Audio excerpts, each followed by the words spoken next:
خلّينا متفقين إن أنت يا طالب أزهر ويا طالب عام، إن المعلومة دي معاك لحد ما تدخل كُلّية إن شاء الله. المعلومة دي مهمة جدًا، بتيجي في الامتحان مستخبية، هاقول لك عليها علشان لمّا تيجي لك يبقى أنت كده في التمام وتاخد درجتك كاملة.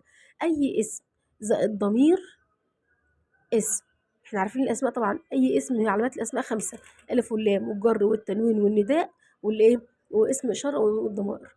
أي اسم جه بعد الاسم ده ضمير بس الضمير لازق في الاسم نفسه، اعرف الضمير ده إيه، ده بييجي لك بقى في الامتحان.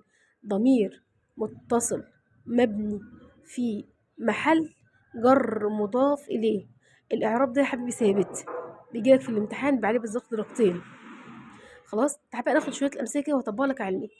مدرسته، هاقول له كلمة مدرسة دي اسم لازق فيها الهاء، خلاص يبقى الهاء دي وأنت مغمض كده أقول له إيه، ضمير متصل مبني في محل جر مضاف إليه.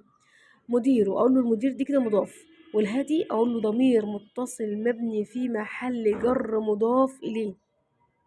عالمه، العالم دي مضاف والهاء ضمير متصل مبني في محل جر مضاف إليه.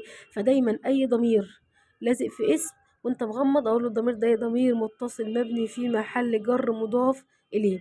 مضاف، ها، ضمير متصل مبني في محل جر مضاف إليه، ها اعرف معايا. مضاف، ها، ضمير متصل مبني في محل جر مضاف إليه. طب أنا عايزك بقى تعرف الجملة دي وتكتبها لي في الكومنتات وأنا هصلحها لك لو أنت عاملها صح. خلاص، وأنت لو أنت عاملها غلط أنا إيه هاصلحها لك.